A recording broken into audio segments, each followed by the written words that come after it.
All right. So today I wanted to focus on the topic of embodied enlightenment.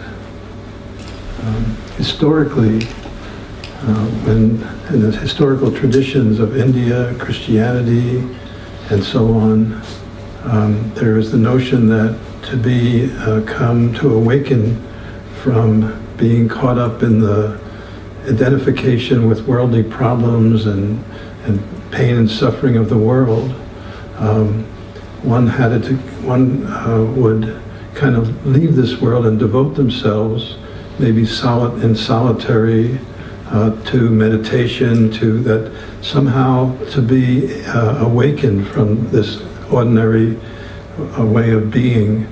It required disengaging from the world. And this has been the case for a couple thousand years, at least in the West. Now that may not be true in indigenous cultures and other kinds of forms of spirituality, but in the history of Western religions and practices, this was the case. There wasn't much space or thought about that one could be awakened and still participate and be active and in the world. In the Buddhist tradition, there is a distinction between those who leave the world and go to a higher state, and what is called a bodhisattva is a person who has reached enlightenment but chooses to feels that unless everybody's awakened, there's something incomplete. So it chooses to stay in the world for the purpose of bringing other people to that awakening. But that's a little bit different than we're talking about, or we'll be talking about here, is that without necessarily having the intention to awaken other people, is it possible to be awakened to a non-dual awareness, an awareness that transcends our sense of separateness and our sense of the strategic self is another name for this, the I that we identify with.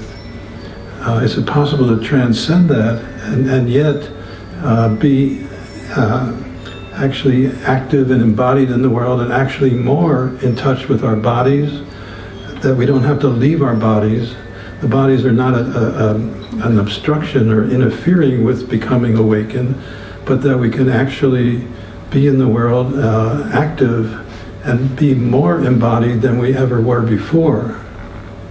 There is one, so in Christianity, even in Judaism, where in Judaism there aren't monks or people who go into sequestered,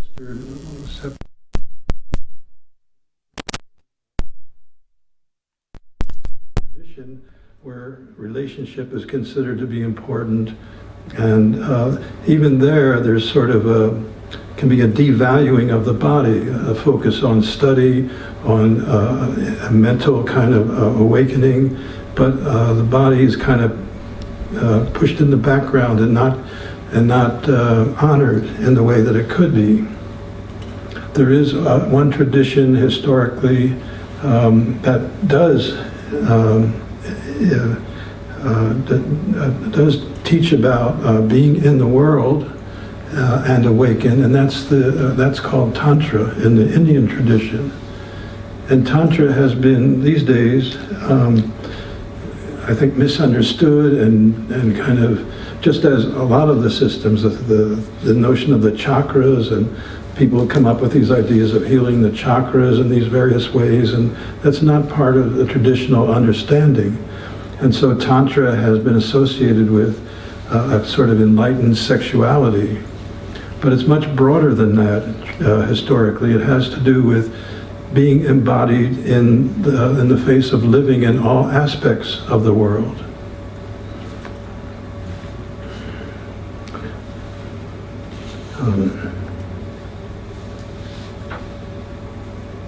So this way of imagining that enlightenment involves leaving the body or diminishing or not attending to the body or desires of the body, leads to what's in the last 10 or 20 years been called spiritual bypassing. It's an interesting term that's just come into vogue, and it's the notion that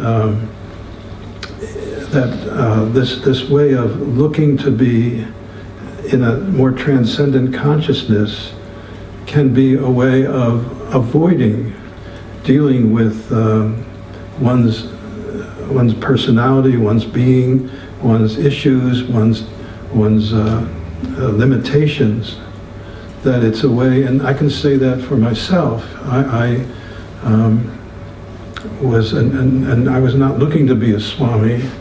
I didn't have that in goal, but my teacher wanted me to be, and I thought, well, by taking these vows and being a Swami, I might be closer to him and might get teachings that are more advanced and reach this state of enlightenment sooner than if I decided, no, I didn't want to do that.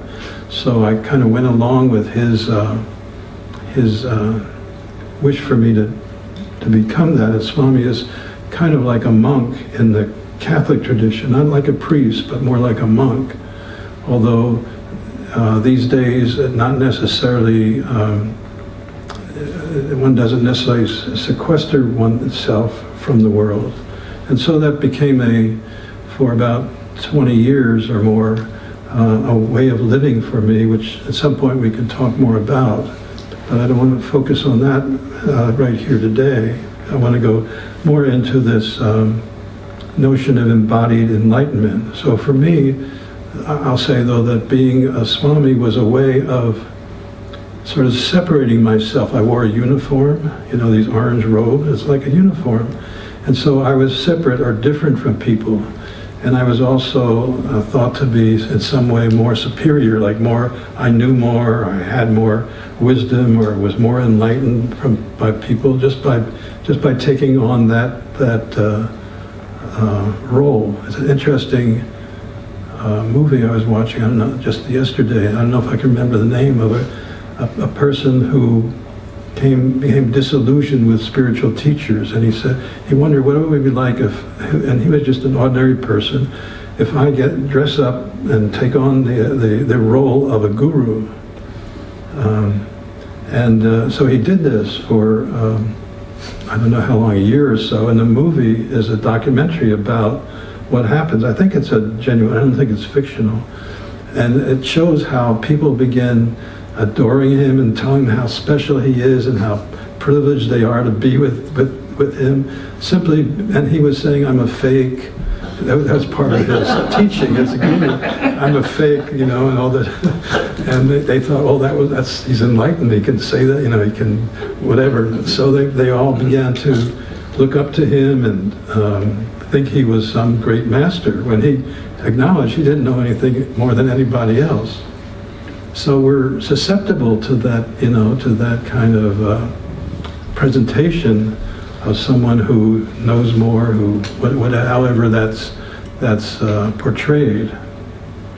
And so for a number of years I lived in that sense, and for me it just what's the word I'm looking for? It just when I grew up, my own trauma, my own issues when I was a child led me to be very much in my head. My relation with my mother, I remember when I was about 4 years old, my family went to this Jewish delicatessen, but it was a place you ate at for, I don't know, it was brunch or breakfast and all, and it was so chaotic. People, and their stories and their emotions and everything, and I just kind of freaked out. It was just too overwhelming for me.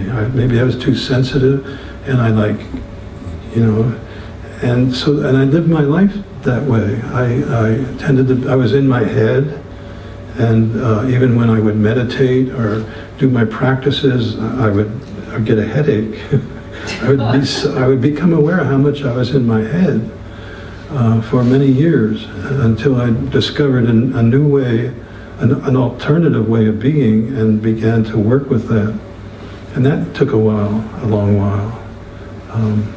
I remember when I was in 5th grade, and so I was this sort of like child who my parents didn't teach me about how to relate to people. I had to try to figure it out, like, what do you say, what's the right thing to do? For example, I worked at it, and I was really good at baseball. And I played baseball and was one of the better players in high school. And, when you play baseball, someone's hits a home run or something, they're going around the base, and the coach there, you might pat them on the butt as they go around. Just a normal accepted thing. So there was a prom or a dance, and I went up to one guy and said, "Hi, Joe, how you doing?" I patted him on the butt. And I was totally like, what? What's wrong? And so I didn't have that social sense of how to be, so I was trying to figure it out. What should I say? So I was always in my head trying to relate. And then when I was in 5th grade, there was an assembly with my class and another class, and there was some kind of presentation in the front that was pretty enthralling for me, and so I got kind of excited, which was rare for me, to be got all excited. And in the middle of my excitement, I feel a hand on my shoulder from behind. And it's one of the teachers, and she doesn't pull me, but takes me out of the class into the hallway and tells me that's not appropriate behavior. You should sit there, fold your hands. And I tended to do that for many years. Fold your hands and be still. You're folding your hands. But you're not like I'm describing. So I'm telling you all that because that's the person that I was in my 20s and my 30s, and the person I was, and becoming a Swami just reinforced, gave me the justification to be isolated. Sometimes I used to go to much later, maybe in my 40s, I had another meditation teacher who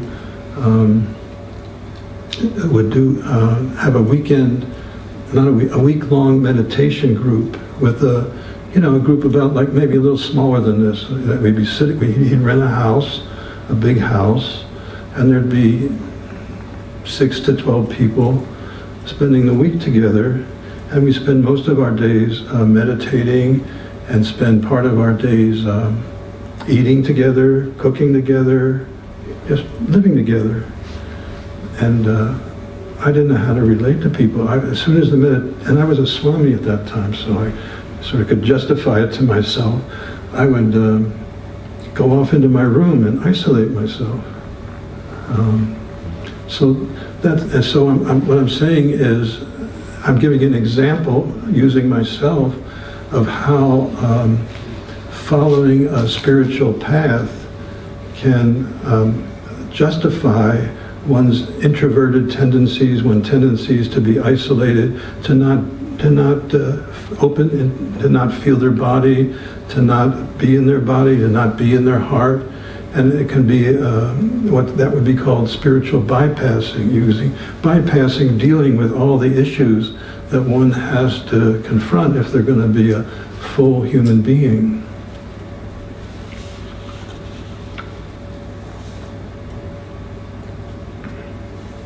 And so we also see that this denial of the body with a justification of being spiritual leads to perversions of all kinds. We've seen that in the Catholic Church. It's been very much publicized. It's like that energy, that instinctive energy, it can't be just denied and suppressed. It's going to find some outlet. It's like water. If you try to dam up water, and if it can find a way, it's going to find some outlet. So we see that when we don't honor and respect the body and learn to be fully embodied, to feel and be in touch with all that we are embodied, internally and externally, that energy finds outlets that are what one would call perverse, or they're not natural, or they become distorted, and they lead to still a preoccupation in that area, but it becomes conflicted. And there become all kinds of issues around that. I think I'm using the Catholic Church as an example. Practically all the Indian so-called gurus that came here to this country in the 70s, 60s, 70s, 80s, and some of the yoga teachers that are most well known have perhaps put forth a life of self-control, self-mastery, even celibacy, but practically all of them have been involved with their students in an intimate sexual way. So it's not just the Catholic Church. It seems to be a common thread in various traditions where the body is denied. Now, it's interesting. So I've been talking about the history of spirituality in regards to the body. I'm sure there are exceptions to what I'm saying. But now, if we turn toward psychology, and one of the underlying themes here throughout our meetings is I'm trying to share how psychology and psychotherapy in particular, and spirituality and the use of psychedelics are all part of a kind of each enhance one another in our awakening to all that we are. And I haven't talked that much about psychology in psychotherapy in most of our meetings. So I want to dwell a little more on that today, and because in the last 75 years or so, psychotherapy traditions have led us to be more and more aware of the body and of the ways that we're contracted and constricted in the body, the ways that the body holds trauma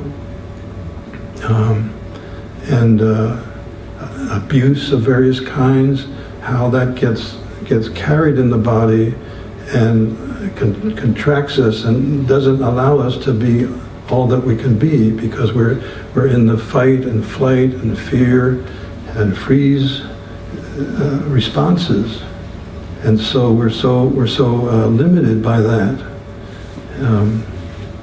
And so in the last 75 years, psychotherapy has kind of brought more and more awareness to ourselves as embodied beings, and how much we're affected that we don't fully appreciate and live from our embodiment. So embodiment, I don't mean just the physical body. Embodiment includes our energy body, our more subtle body, and our openness to the embodiment, to all of nature and all the embodiment that we think of usually as external. And also another factor is that my sense is that psychedelics, because we may have an enlightened experience, we may have an experience of oneness that transcends all our strategic strategies and all our sense of separateness and subject-object consciousness, and a sense of being at one with nature, being at one with the intelligence of this universe, not just connected. Some people talk about psychedelics as leading to a sense of connection with nature, but it's not just connection, it's actually a sense of being at one, being one with whatever exists. It goes beyond even connection. However, then after we take a psychedelic, and after 20 minutes, depending on what it is, or 6 hours, or 12 hours, then we begin to come back into our ordinary consciousness. and then we have to deal with our everyday life, with our family, with our work, with the people we're supporting or supporting us, and the people we're antagonistic toward us or toward we are to them, or all the demands of everyday life. So psychedelics don't allow us the capacity to just go and be in this state of oneness and just stay there forever. We come back, and so I believe that's contributing to this, then the need for those who have had an experience of expanded or awakened consciousness. Then the question is, well, how do I live in the world?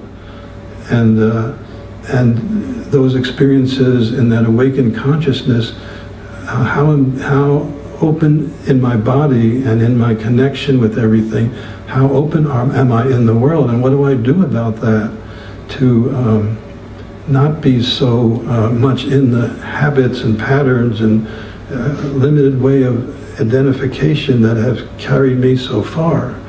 So I think that's another, I think both the field of therapy and psychedelics are leading to this interest in how do I be in the world and be fully all that I am, rather than using spirituality as a way to escape from the world.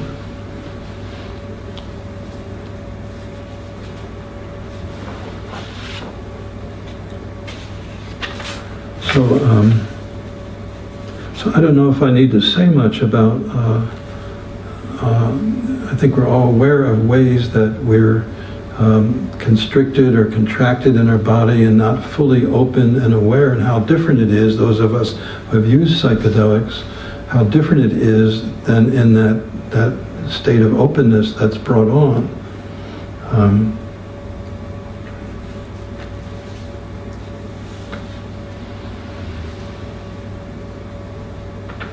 So in the it's an interesting history of embodiment in psychotherapy. The first therapy to come along in a well-known way was psychoanalysis. And psychoanalysis was just what it says, it was analysis. So psychoanalysis contributed a lot to our understanding what motivates us, what makes us be the way we are. And I brought this here because I wanted to just contrast three sort of paradigms, or three philosophies, or three ways of understanding who we are. And I wrote about this in a book in the 80s. I just want to show you the book. It's out of print now, so you might have to pay hundreds of dollars to find it.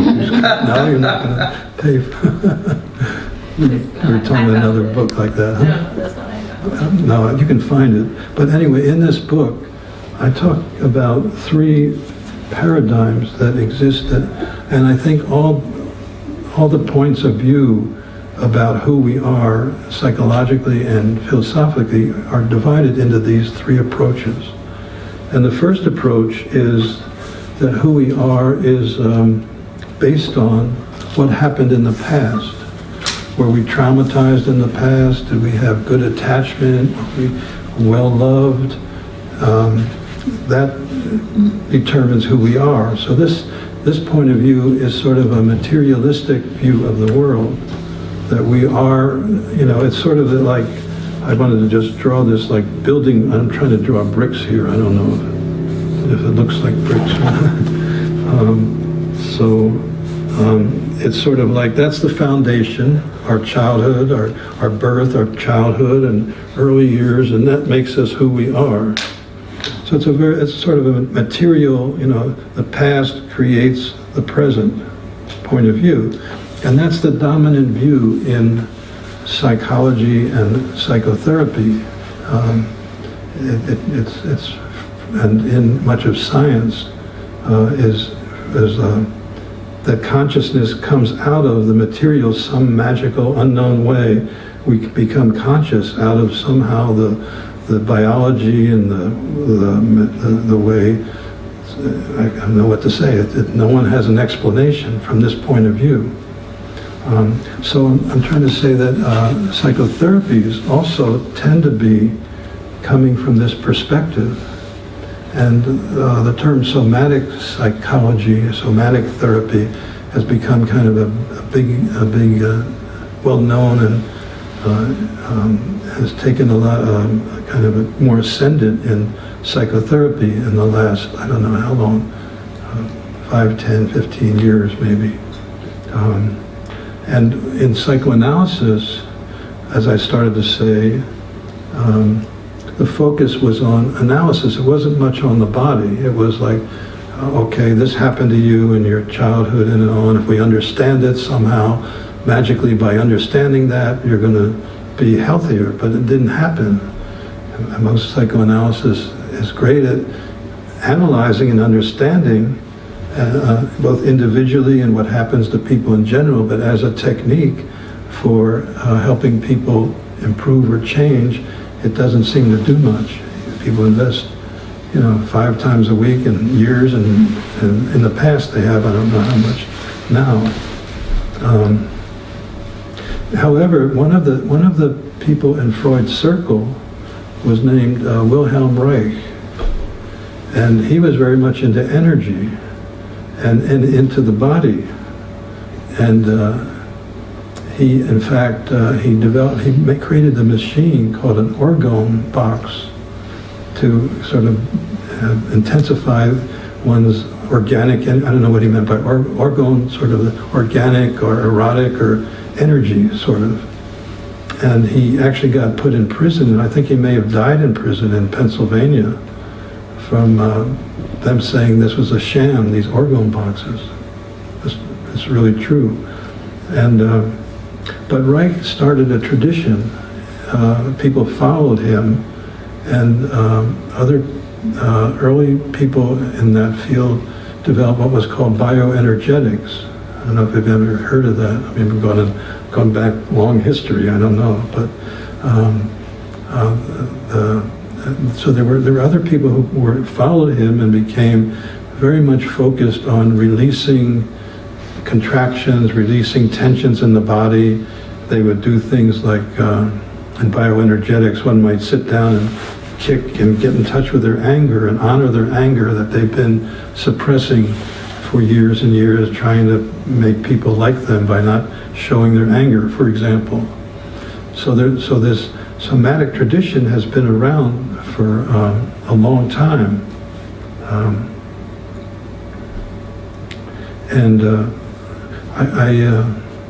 When I was in New York for 7 years, I would rent an office to do therapy there. And one of the offices I rented was at a suite of offices by a man who did what was called primal scream therapy. You heard of it? Nobody else probably, have you? Yeah. So the primal scream was the notion that we were traumatized early. I may be simplifying it, but we were traumatized early in life, and if we go back there and really become aware of it and feel it and express it and really get into it, somehow that will release us. Is that my fair kind of overview, simplification maybe? So this office that I was renting had an office inside of it, which was a padded, soundproof office where one could do primal scream therapy. And I didn't do that therapy, but I used it a couple times with clients who really needed to express themselves, and they wouldn't want to do it if they could be overheard.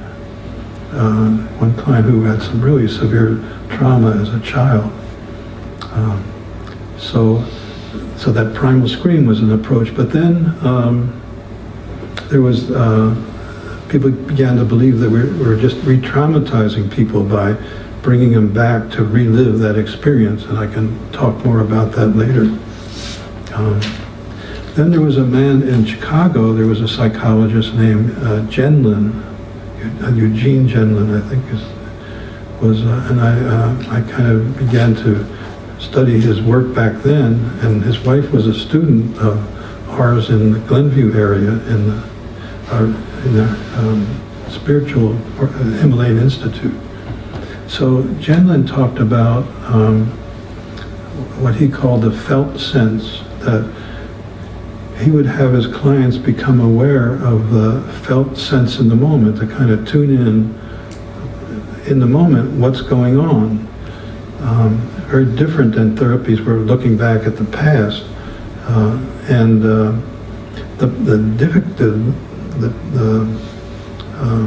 limitation of Genlin was that he didn't stay with that. He then, once you kind of got in touch with what you're feeling, then he would begin to kind of analyze or figure out what happened or what to do or what you. So he didn't stay with that completely, but he introduced that notion, and that notion now is very prevalent in people who are doing psychedelic therapy. They really talk about this felt sense, to be in touch with the body in the moment, and it's also some of the people who are working with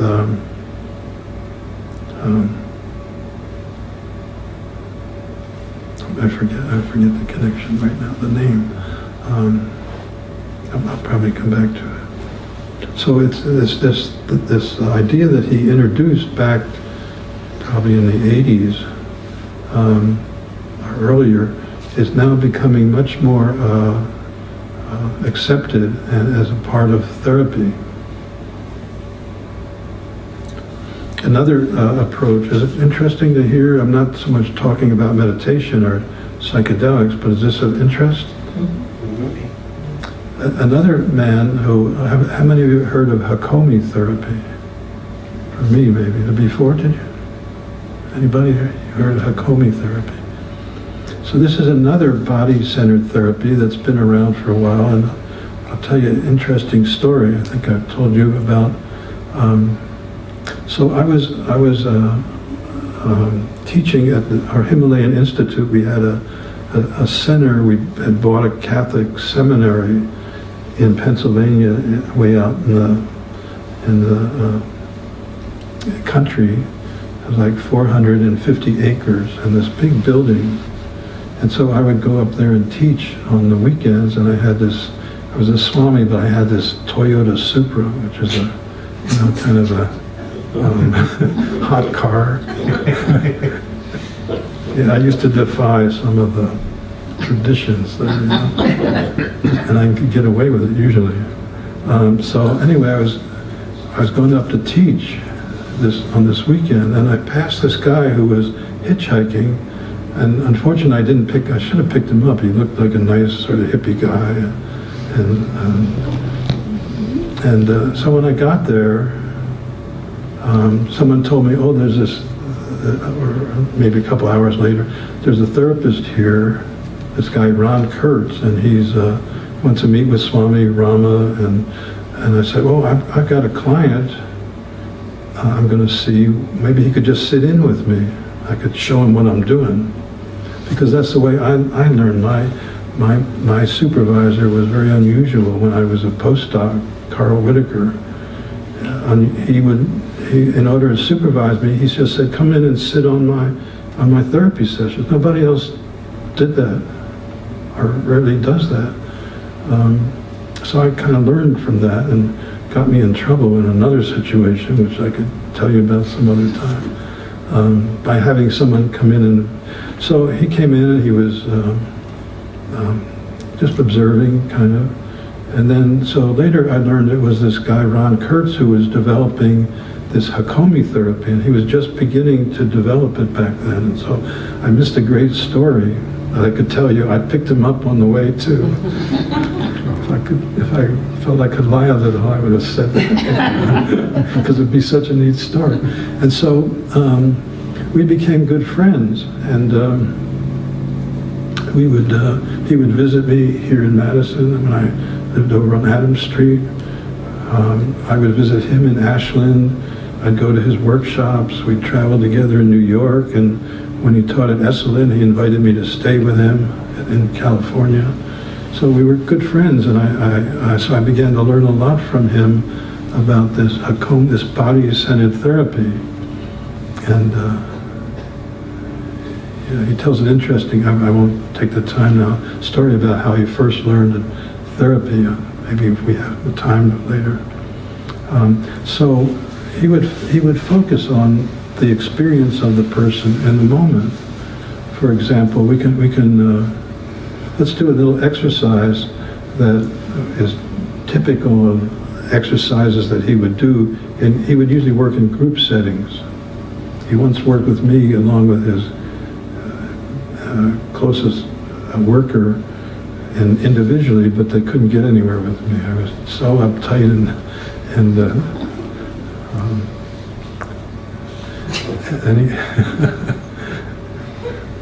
he just gave up.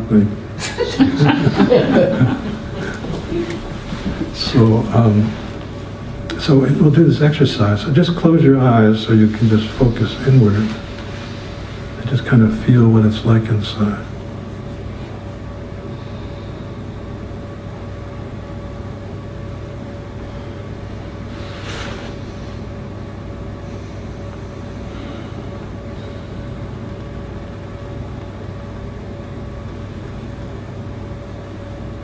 So what do you notice when I tell you you can feel safe here?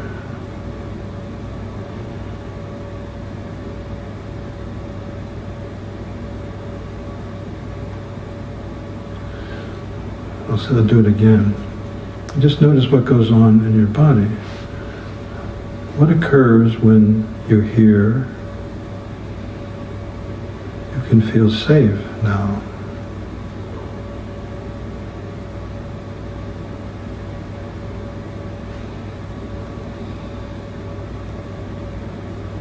Let's try another one.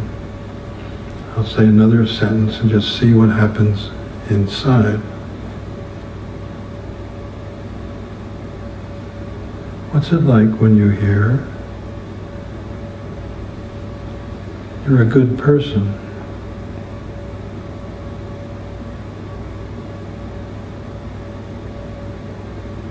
What goes on when I tell you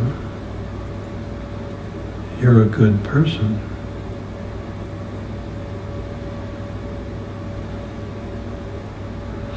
So let's open our eyes, and this is just one of sort of introducing, opening exercise that he might do in a group.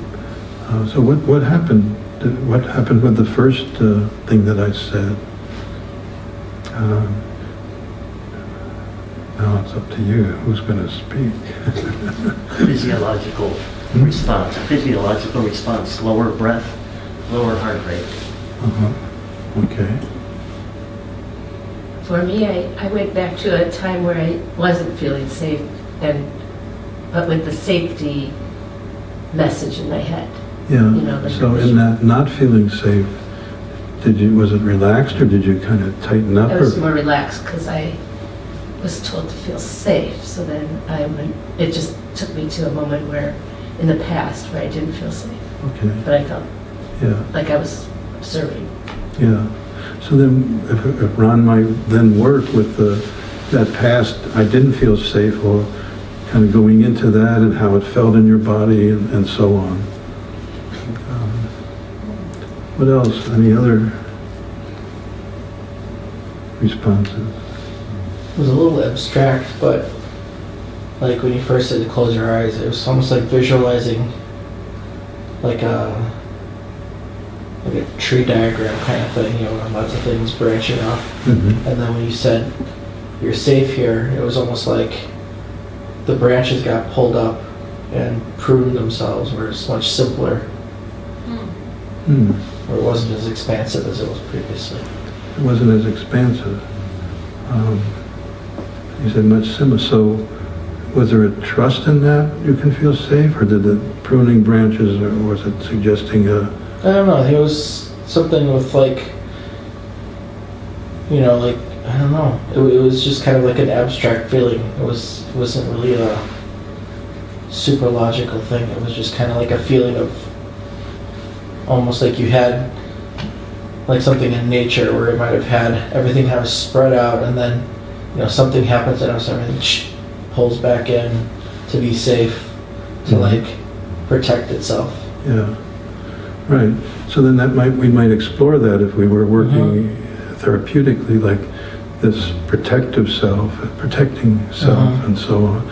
Anybody else that, rather than relaxing, felt maybe some doubt or some feeling of not safe, or is this true, or any other kinds of responses? To piggyback on what I think Paul said, is I first noticed my breath, and the second is that I felt very present, that I'm at the right place. Okay. And how about with the other, so some people might feel their sense of, well, distrust might come up. Oh, he's saying that, but what makes him know I can feel? Who's he to tell me that? Or so all sorts of other responses might also come up, and those would be things that then one could work with, the bodily reactions to that. How about the one, well, let's just go on, because of time, I won't ask about the second one. So, not only is Jen-Lynn's felt sense a big part of contemporary therapy, but Hakomi therapy has been very influential in the research that's being done with MDMA.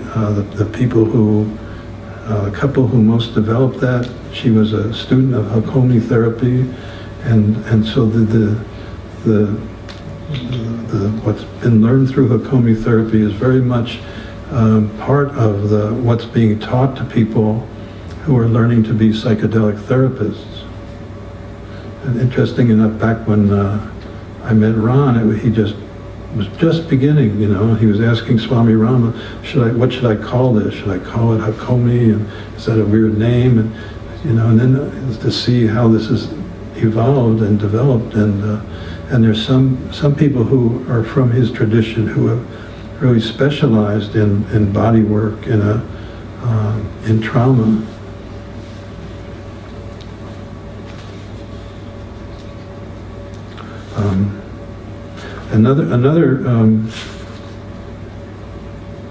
So embodiment, this embodied awakening, embodied awareness, begins with being aware of our bodies. You know, we have a sort of limited awareness. A person may come to me and say, well, I'm depressed. And it's assumed, well, we all know what depressed means. Okay, you're depressed, and what caused it, and but for me, I'm interested in when you say depressed, what does that mean? What do you feel? What do you think? What goes on? And so it's sort of the awareness is the key to awakening, and it's the key to being more fully in our bodies, and both. And so awareness, so asking questions, what does this mean? Or what are you feeling when you're called to, how does it feel? When do you feel it? What are you feeling now? Whatever way, it's sort of unpacking. It's like, you know, we've got things packed up, I'm depressed or I'm anxious. It's sort of unpacking our experience and learning in more and more depth what's really going on in our bodies and in our emotions and our thoughts. That's what goes on in various therapeutic processes.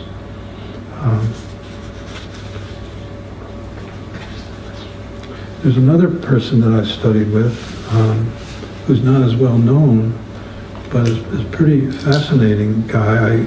I went to a one-day workshop in Milwaukee,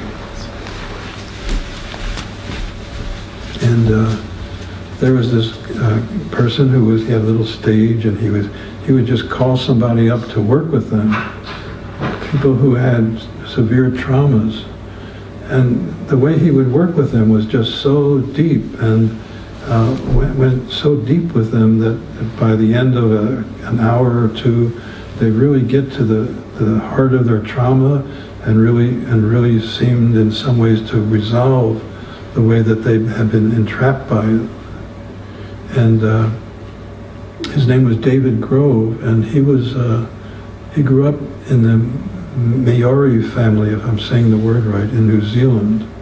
So I think he had a different perspective to begin with, although he was then educated in the West and studied some maybe Ericksonian type of therapy. And he had the belief that a person is stuck in the moment before a trauma occurred. He would call it T-1, that when something horrific or very difficult or threatening is about to happen, the person sort of stops just before the event, and that the person is continues to live in that moment before the trauma. It's a very unique, different point of view. And and the way he would work with body therapy would be,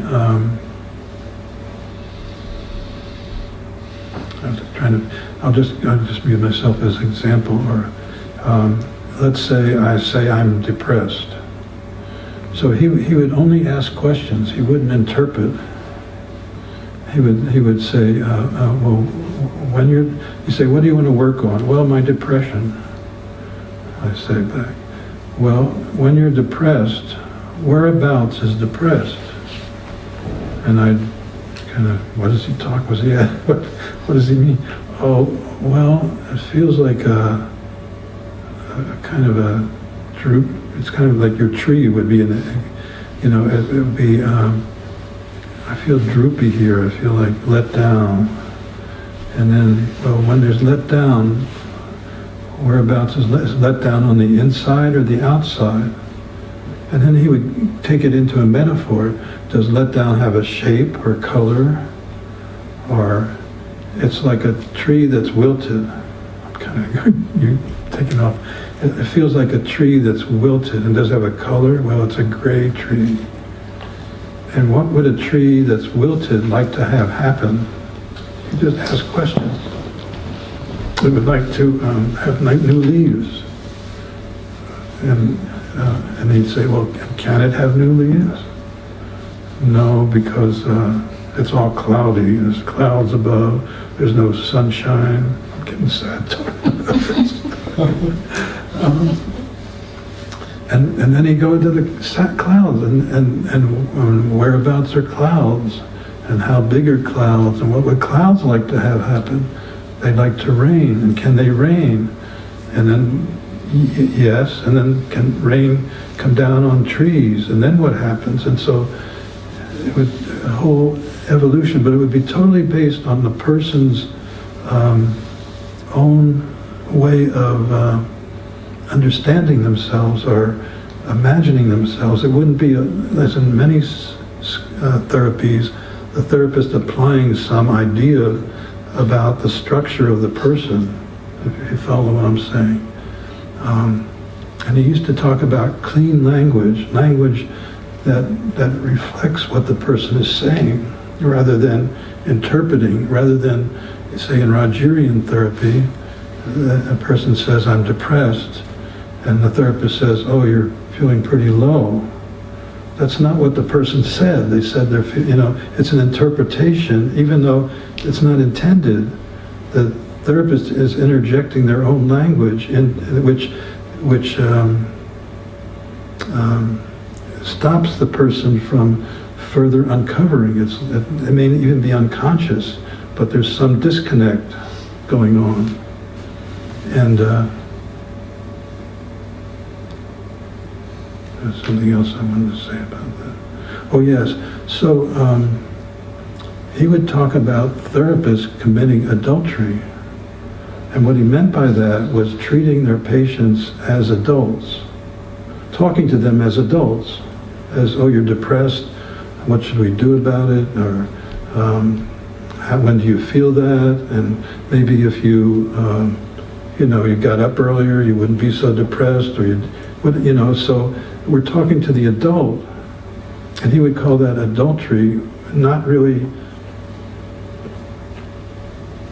getting in touch, getting in relationship with the deeper self, the child in there, and working with the child that's stuck back at this earlier time.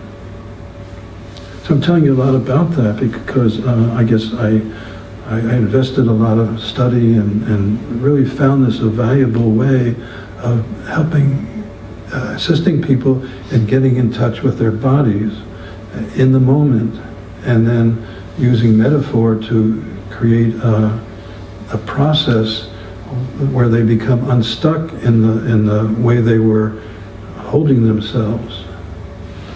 So these are just a couple of many approaches of somatic therapy, of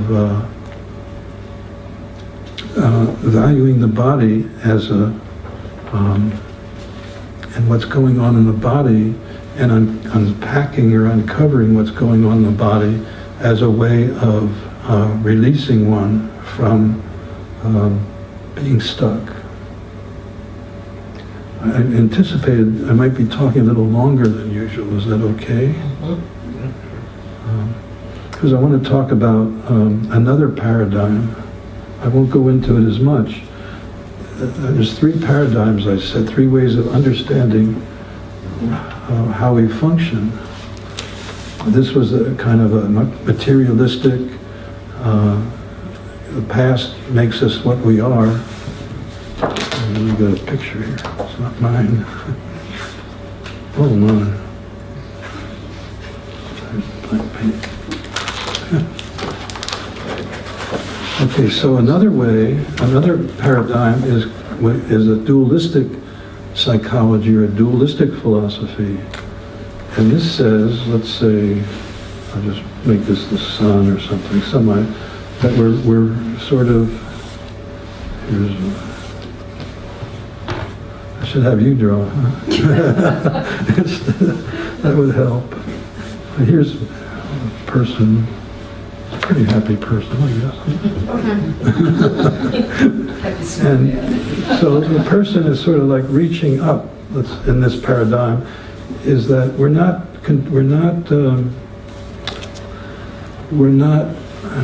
terrible picture, but a person is a person reaching up toward the sun. Just my way of, a metaphor way of saying it's not the past that makes us what we are, but it's some ideal or some transcendent it's some ideal that we're growing toward. That's what is determining how we are and who we are in the moment. Now, this is not as familiar a approach to therapy as what I've been describing, and I want to tell you, it's not that one is right and one is wrong. These three approaches are all within their own sphere. They're all describing human psychology, human functioning, human life, and they have, the first two are somewhat limited, but they're still very valuable. In other words, this first way that I talked about, looking at the past, can help to free us from traumas, from patterns, but it's limited. You know, it doesn't lead us to feel fully free and open and stress-free and with this ease of being. It may temporarily, you know, it releases us from more difficult patterns, but it creates a new strategic being with new ego ideals to reach for, and so there's still stress, there's still, it may be better, but it's limited. The second way is reflected in Carl Jung's psychology. It's in systems theory, it's in yoga philosophy, where there's a discussion of Purusha and Prakriti as two principles. It involves a duality. And it's a Platonic point of view. So from this point of view, what shapes us is not our past, but these archetypes, or these pure forms that sort of our lives are structured around. For example, one archetype that's prominent in Western society is the hero. And you can, there's a, the hero is a theme. The archetype is like a theme that's universal in all human beings. And so there's the part that's the archetype of the hero, or the mother, or the puer, the eternal child, the person who always wants to be a child and never wants to grow up, like in Peter Pan. So there's all these ideal, these forms that are, what can I say, the underlying forms of existence, and they kind of influence us. Now, one level of taking psychedelics, depending on the dose and the experience, can lead to the experiences in the what's called a psycholytic dose. A lower dose can lead to uncovering traumas and the way that we're formed by the past, and through a loving acceptance of what comes forward, those traumas are not viewed ordinarily, and we're all uptight, but the uptight part of us, and during the psychedelic, especially MDMA, is experienced through this loving, non-judgmental, kind welcoming. And that part of us that was frozen up because it was never welcomed and never loved, receives that love on MDMA or others, possibly other psychedelics. And so that is a much deeper healing process than what I've been describing before. I don't know how I don't know where I'm going, how I got there. So psychedelics, I know, can work at the first level, the first paradigm, but then they also you take a deeper dose, and it takes you into the direct experience of these archetypes. I'll give you an example in my life. I don't know if I may have mentioned it here once. I went into this experience of, it was like, and it just happened spontaneously. It was like I'd just thrown the touchdown that won the Super Bowl, or I just hit the home run that won the World Series, or I just struck out, pitched a perfect game in the World Series and won the final game, or kicked the soccer goal that won. It was like, it was just a universal experience of winning. And I could turn toward it. It wasn't focused on only one thing. It was like wherever I turned my attention, it could be winning the political office of president, and it was, so there was this coming into this universal experience. And so, what's the consequence of that? Well, in one way, maybe I feel like I've won everything. I don't have to make it so important to win as I used to, because I've done it all in that area, at least, So that's an example. Another example is there were many experiences when I was in really intense pain but when I took LSD, and it was reflecting how contracted I was, how much my body was like a turtle. It really felt like a turtle with a shell,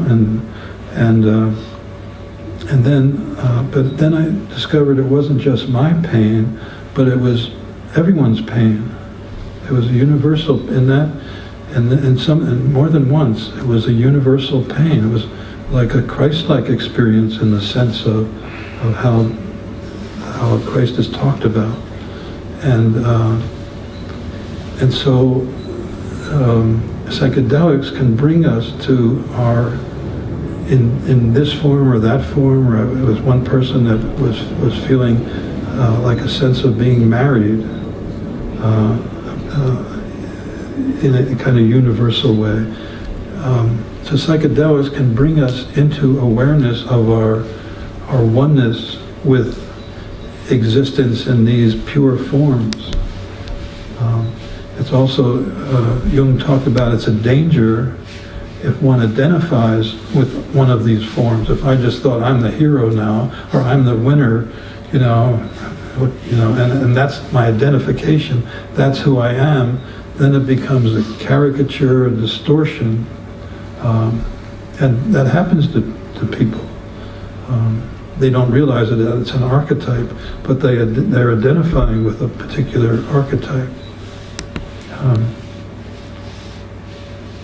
So this is another level of where psychedelics bring us, and this is another understanding of what motivates us. And Ken Wilber's philosophy or psychology is in this mode, in that it's talking about a progression and an evolution in our consciousness, although he does include a level of that consciousness that's non-dual.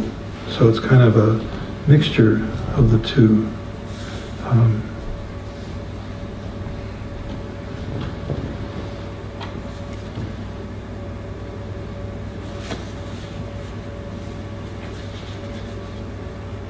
So maybe that's all I'll say. It's not saying as much about that point of view, but just to have a general understanding of this other alternative. It doesn't look at what happened before, but where we're going in terms of, and what's influencing us from a more profound realm. I'll give you an example of the difference. Just to take a Stan Grof, who's probably the best known psychedelic therapist around. He's in his 90s now, I think, and was really a pioneer in psychedelic therapy. And he has a theory that and this comes from another, is originated from another person in Freud's circle named Otto Rank. And Otto Rank believed that the real trauma, these different people in Freud's circle had different views about what is causing us to be messed up. So there was a man named Adler's who said it's the inferiority complex, and his therapy focused on that. And Reich focused on not being embodied and not having the full energy of being in the body. And this man, Otto Rank, said, no, it's the birth trauma. That's what's causing people to be messed up. They're stuck in, had a traumatic birth and they never recovered. Now, Stan Grof built on this, and he talked about that in his psychedelic experiences, well, first of all, that one is stuck in one or more of these four stages of birth. The time in the body before birth, the time, I'm not sure, I haven't exactly right. One of the stages is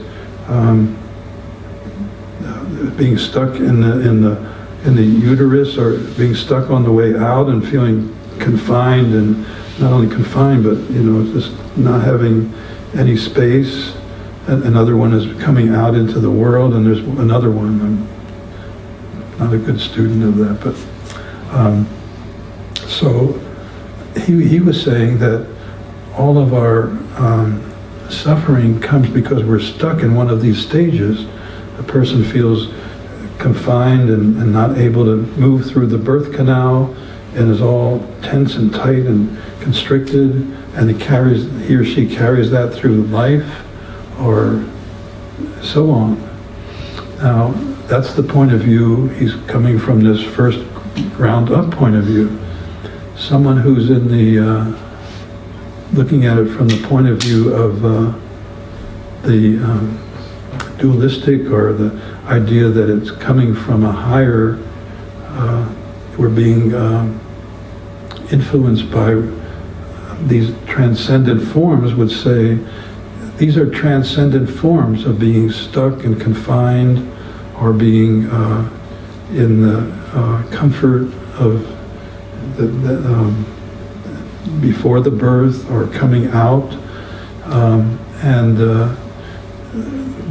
These transcendent forms get expressed in more and more concrete ways.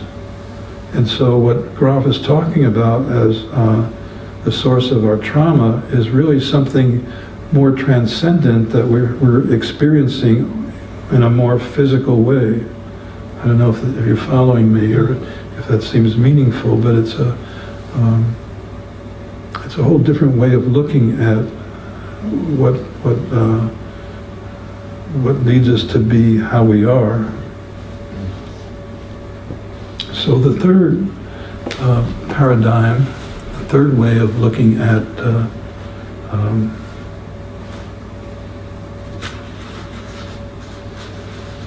I forgot what the third way. How could I forget?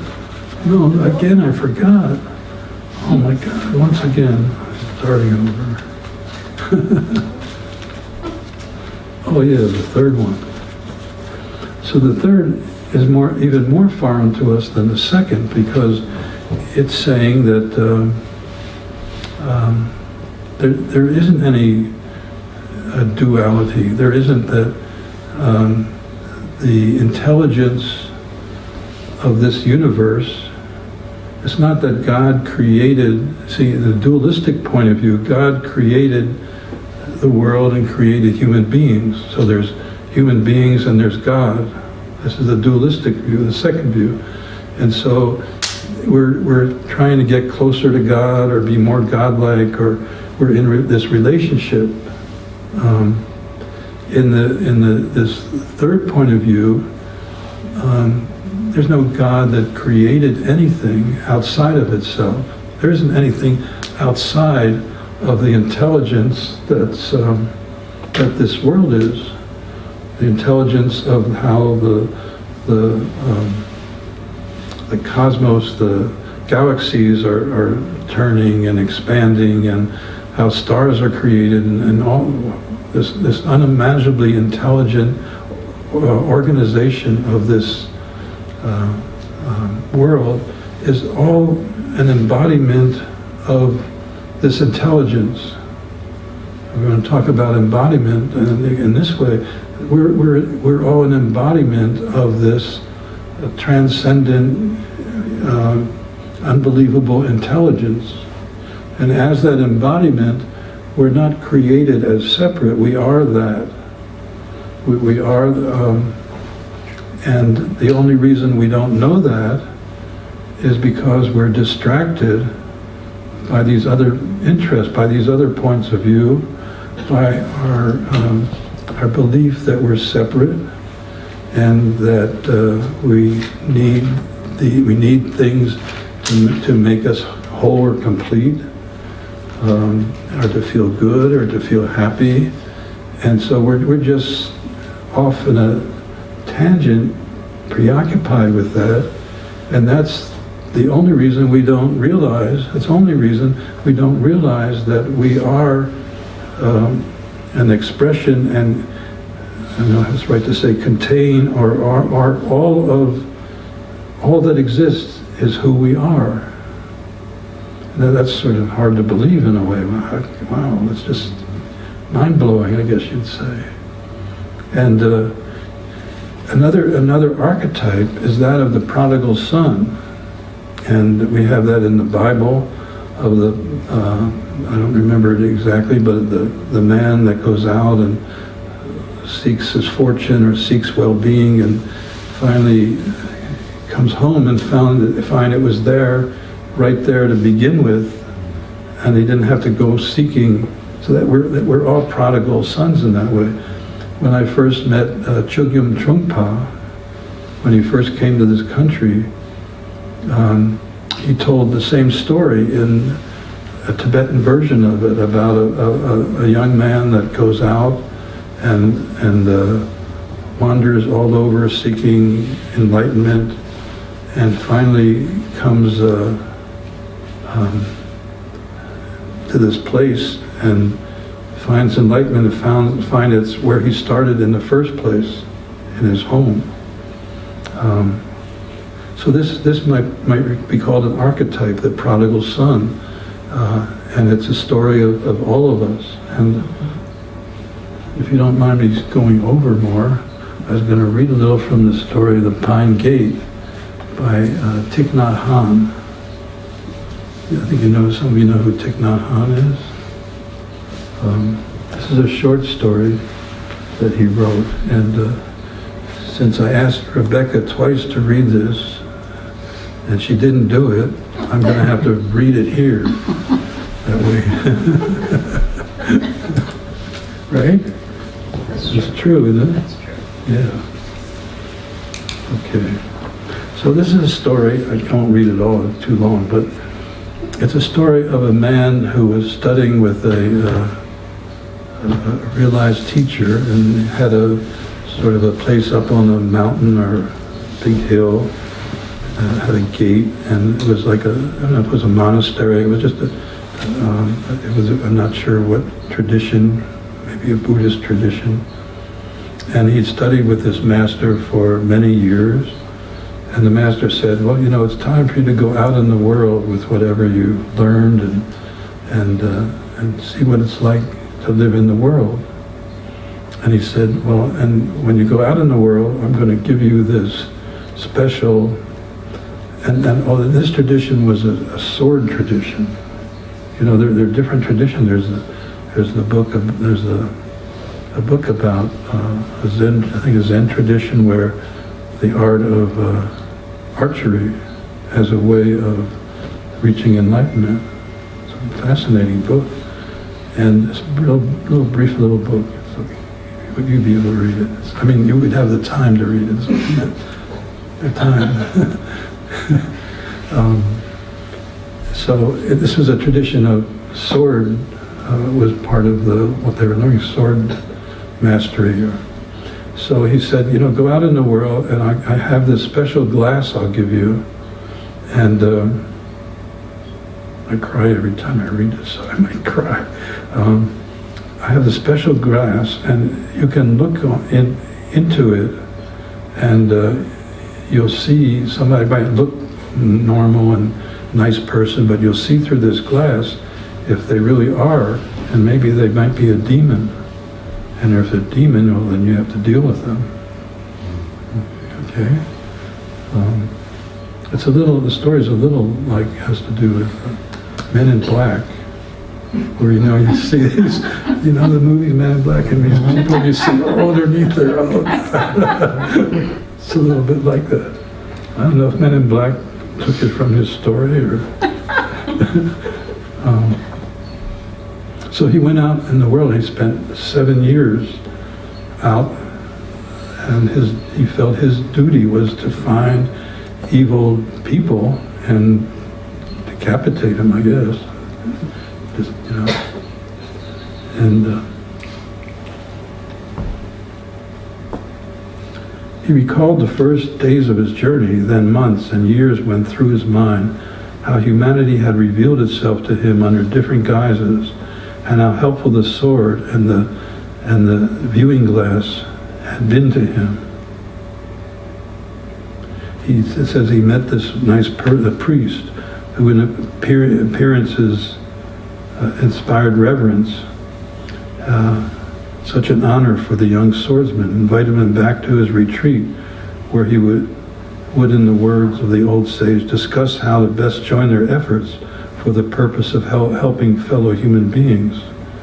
At first he listened, and then he felt something was wrong, so he took out the glass and looked through it, and his blue eyes sent forth crackling sparks. A horn stood out from his forehead, and his fangs were as long as his own arms. In one jump, the young man backed away, drew his sword, and furiously attacked the demon. See, it's kind of like Men in Black. You kind of get that?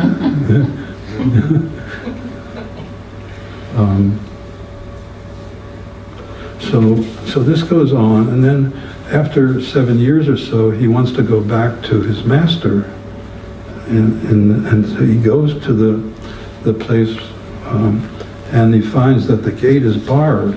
It's never been barred before. He can't open, it's locked.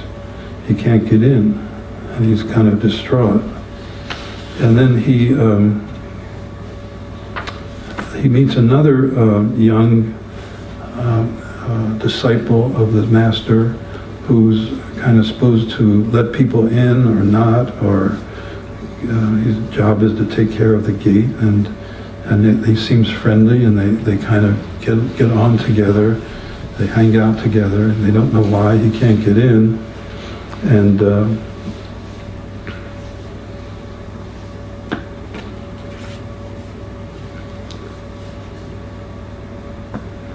so they're hanging out, and they're looking into a pond, and they can see their reflections, but just their ordinary reflections. And the other person says, "Oh, I know you have this glass. Why don't you take it out, and we'll look at our reflections in the pond?" And the disciple that has the glass, he never looked at himself. You know, you can't use it to look at yourself. You can see things, but they're looking in the pond so they can see their reflection. And he looks at the pond, and he sees himself as this the worst-looking monster he's come across. Him who's gone out and killed all these monsters.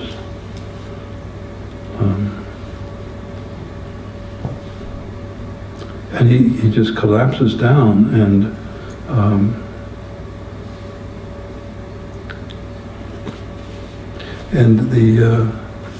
the person he's with, the young person says, come and see the, they made me cry.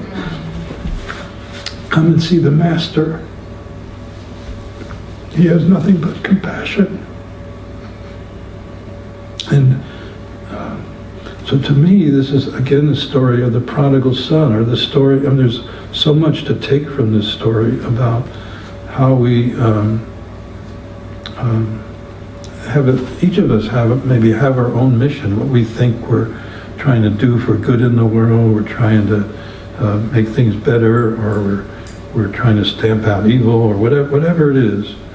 And it's like a dualistic point of view. We're not seeing that, as I was saying before, from this non-dual perspective, we are everything. All of us are everything. And that doesn't mean that we're all nice and good. Yeah, we're that too. But we're all the monster, you know. And so coming to recognize that the parts of us that are have been unacceptable, whatever they are, they may not seem as bad as this monster, but whatever they are, first of all, beginning to own and recognize, and then to come into a consciousness that's accepting that we are all these things, and it's all okay, that we don't have to be this or that, and reject this part of us or that part of us. To me, that's the coming home of the prodigal son, is to come into that compassionate awareness that isn't something we have to create. We don't have to, I'm going to be more compassionate, I'm going to be more this. You can do that to a certain extent from your strategic self to some degree, but it's not complete, and it's not lasting. But this non-dual essence of who we are is always compassionate, and is always in joy, and is always compassionate toward ourselves. And so from this third paradigm, all that stuff that went on in the other two paradigms is just a lot of busyness. And yes, we can make ourselves feel less stressed and better and more functional. And yes, we can get in touch with ourselves as expressions of universal archetypes. And yes, we can feel the pain of everyone as our own pain, and in that we can feel a a oneness with others and a greater compassion from even our personal self. And yet all of that is incomplete until we can open to our awareness of, not of, but awareness from oneness with all that is.